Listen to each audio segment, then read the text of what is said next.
Hello लोगोफोर, नोंथांमोना बे मेपखौ मोजाङै नायनानै ला। बे मेपआ जाबाय जोंनि चिरां डिस्ट्रिक्टनि मेप। बेवहाय बोरै बोरै लामा दं, बे गोजा सिन होनाया गासै बर्डार एरिया। बे गोजौजोंहाय सा, गाहायजों खोला, ओरै आगदाजों सानजा आरो आगसिजों सोनाब। बेनि गेजेराव बे गोथां गोथां सिन होनाया गासिबो लामा, जोंनि लामा आरो चिरां डिस्ट्रिक्टनि लामा। ओमफ्राय बिनि गेजेराव नोंथांमोना मोजाङै नायना ला, आं मा खोन्थानो नागिरदों। नोंथांमोना गोसो होनानै मोजाङै नाय दै, अब्ला बुजिगोन। नोंथांमोना जोबजासिम नाय भिडिअखौ। अब्ला बेनि जोबजासिम नायखांनायनि उनाव नोंथांमोना कमेन्ट खालाम। जानला मोनला जेनेबा भिडिअखौ नायालासेनो कमेन्ट दा खालाम प्लिज अननानै। नोंथांमोना नाय, बे गोजा सिन होनाया गासिबो चिरां डिस्ट्रिक्टनि बर्डार, लोगोसे गोथां गोथां सिन होनाया मा, बे जाहैबाय जोंनि चिरां डिस्ट्रिक्टनि लामाफोर। बेजों लोगोसे बे गथा गथा सिन होनाया बे मोनफ्रोमबो जोंनि एरियानि जायगाफोर। नायलांदो नोंथांमोन,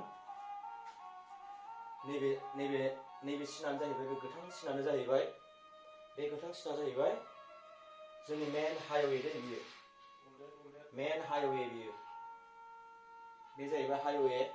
बेजों लोगोसे फार्स्टआव खोन्थासै, नैबे बिजनी एरिया, बे गेरगुवाबारि ओरै थांबाय, बेयाव बिजनी मोनबाय। नैबे जाहैबाय बिजनी।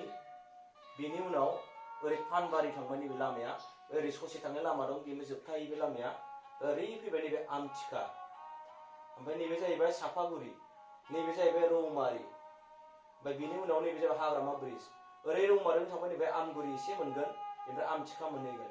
ओमफ्राय बेजों लामाया गैया दा, नैबेजों ओरै थबस्र' लामा जासिगोन, ब्रिज जागासिनो दै बेजों। दा नैबे जाहैबाय काजलगाव। काजलगावजों ओरै थांबा नैबे बेंटल मोनो, बेंटलनिफ्राय थुक्राझार। बे थुक्राझारजों दा लामा जासिगोन ब्रिज, नैबे हाग्रामा ब्रिज बायदि बानायगासिनो दं। माने बे थुक्राझार, बे बेंटल, बेजों ओरै थांनाय बे लामाया जोबोद गाज्रि। नोंथांमोना मालाबा थाङोबा ओरैबायदि दुखु मोनगोन आरोना। नोंथांमोना चिरां डिस्ट्रिक्टआव मानि थाखाय डेभेलपआ बुहुत खम जादों होनना बुङोबा, लामाफ्राबो मोजां नङा आरो इडुकेसननि थाखाय मोनसेबो डेभेलप नङा।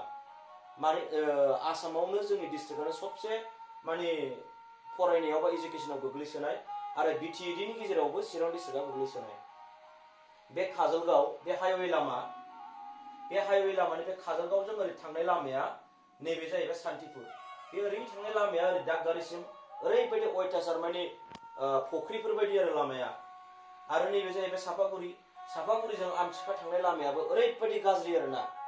जोंहा न'आव मिनिस्टार दङ, चन्दन ब्रह्म दङ। ओमफ्राय नैबेहाय ओरै थांनानै नैबे रानिखाता, बे जाहैबाय सामथाइबारि।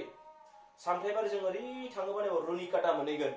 बे रुनिकाटायाव जोंहा मा होनो, बिटिसिनि चिफ डिपुटि डिपुटि चिफ होनना बुङो, खाम्फा बरगयारि। बिथाङा बे गामिनिनो। बिथाङा बे लामाखौ दासिमबो बानायाखै। बेनिफ्राय थ्रु गेलेमफु थांनाय, दागगारि गेलेमफु, बे लामाया सिदानो टटेल 40 किल'मिटारनि बारा जागोन एसे, बे सामथाइबारिनिफ्राय बिसिम। बे लामायाबो ओरैबायदि गाज्रि आरो, मोनसेबो मोजां नङा। बे लामायाबो मोजां नङा, बे लामायाबो मोजां नङा। ओमफ्राय नैबे बे बिजनीनि, बे बिजनीजों थांनानै नैबेहाय बिजनी टाउन मोनहैगोन। बे लामाया एसे मोजां, माने 4 किल'मिटारसो जागोन बियो, 4 किल'मिटारसो जागोन, बे एसे मोजां। बेनिफ्राय ओरै थांनाय लामाया ओरैबायदि गाज्रि, ओमफ्राय नैबेजों दा एसे मोजां जाबाय, बेबो बिराद गाज्रि। माने फारफ्रोमबो कन्डिसना गाज्रि आरो। दा नोंथांमोना नाय, बे बेसेबां गासैबो बियो, बे मेपआ गासैबो लामायानो मोनसेबो मोजां नङा, नैबे हाइवेआल' मोजां। आरो बेनि अनगायै आं माबा मोनसे बुंनो नागिरदों नोंथांमोन, जेसेबां जोंनि बे चिरां डिस्ट्रिक्टनि अफिसफोर दङ, नैबे बे थांनानै नैबे कासकट्रा सिडली मोनगोन। बेवहाय मोनसे सार्कोल अफिस दङ, गासैबो बेनि मानसिफ्रा बेवहाय फैजोबनानै फैनांगौ जायो। लोगोसे नैबे काजलगाव, बे काजलगावनिबो अफिस दङ गोबांनो, DC office, SP office, DTO office, लोगोसे माखासे माने अफिसियेल खामानि, सेक्रेटारि अफिस ना मा होनो, एक्सचेन्ज अफिस, गासिबो नों बावनो मोनजोबगोन।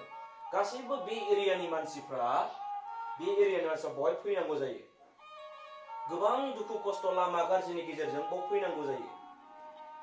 बे गासिबो अफिसा मेन मोनसेबो अफिस गैया बेवहाय फैजोबनांगौ जायो। लामाफोर मोनसेबो मोजां गैया। प्लास दिनै नैबे सापागुरि जाबाय, ओरै बङाइगाव फैबाय। बेहायबो दिनै मा जाबावखो, मा होनो, RIMS university, college, engineer college. दा जोंना मा जादों, दा बिटिआर मोननायाव नैबेहाय एरियायाव लाबाय, नैबाव लाबाय, नैबे एरियायाव माखौ लाखो, रिम्स कलेजखौ लाबाय, इन्जिनियार कलेजखौ, टेक्न'लजि कलेजखौ। बेवहाय लायोब्ला बिनि गोबां जायगाया बे लामा गुदियाव लाबाय, बे गोथौ एरियाफ्राव लाहैबायोबा एसे सेन्टार जायगायाव एसे बेफ्राव नैबे सान्थिफुरफ्राव आमथिखाफ्राव बेफोरो बिराद गोग्लैसोनाय जायगा, बेफोरो रुनिकाटा बेफोर नैबे एसे मिडल जायगाफ्राव लाहैयोमोनब्ला नैबे बेंटल थुक्राझार सान्थिफुर बे बेजोंबो ब्रिज जाखाबाय, अबेबा मोनसे एसे गोथौ गेजेराव लायोमोनबा बिराद मोजां जागौमोन। आरो खोनानो मोनदों दा माखासे अफिसफोरखौ नैबे सामथाइबारिनिफ्राय गुरुबासा बेफ्राव लांगोन बायदि खोनादों। जुदि बे लामा जिं जिं जिं जिङावल' अफिस खालामजोबोबा बे बर्डारसो, ओरैजाय गुबुन जाथिनि गुबुननि जायगा, बेनि एरियानि मानसिफ्राल' गोरों गोराल' थाङोबा बोरै जोंनि इडुकेसना चिरां डिस्ट्रिक्टनिया बोरै ल' जाया जानो? नों गभर्नमेन्ट साख्रि मावनाय मानसि थायोब्लासो, अफिसफोर थायोब्लासो जायगाया एसे डेभेलप जायो। बेखायनो मा अननानै नै दा जेनेबा बहाय रिम्स कलेजखौ बहाय लाबाय नेक्स्टआव माखासे अफिसफोरखौ एसे गोथौआव राननानै हरोबा आंनि थाखाय मोजां जागौ। आं बेखौ इनफरमेसन होनो नागिरदों नोंथांमोननि सिगाङाव। मानो होनना बुङोबा चिरां डिस्ट्रिक्टआ नैबे हाइवेनि ओरै खोलाहा गैबावानो। आं होनायावसो बेबायदि होदों, एसे गोजान गोजान नुदों हाइवेनिफ्राय, गैबावानो आरो बर्डार, बेनो बर्डार ओरै साहा ओनसोलावसो। दुखु खस्थ' खालामनानै, गोबां खस्थ' खालामनानै बिनि मानसिफ्रा मा खालामो,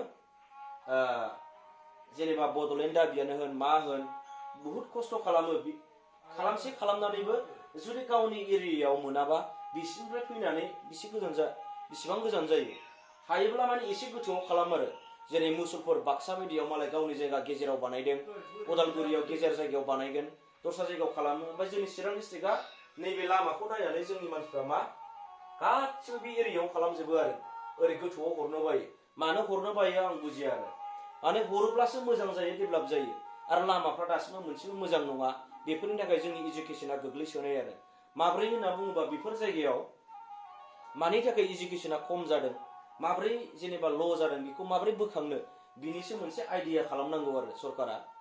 दा आं बेखिनिखौनो बुंदों। अननानै जा बहाय जाबाय नेक्स्टआव माखासे अफिसियेल बुस्थुफोरखौ, खामानिफोरखौ, अफिसफोर माबाफोरखौ एसे गोथौआव हरोबा, जायखिजाया बे एरियाफ्राव सान्तिपुर एरिया बे एरियाफ्राव हरोबा आं बिराद गोजोननाय मोनगौ आरो। दा भिडिअ'आ बेखिनियानो। नोंथांमोना आंनि बुंनाया गोरोन्थि जायोबा नोंथांमोना कमेन्टआव बुंहरनो हागोन। आरो नोंथांमोना बेसेबां हायो एसेबां बे भिडिअ'खौ शेयार खालाम, मानोना बयबो मिथिथों आरो माखासे अफिसियेल खामानिया एसे बर'नि सिङाव जायो जाहाथे। गोजोन्थों।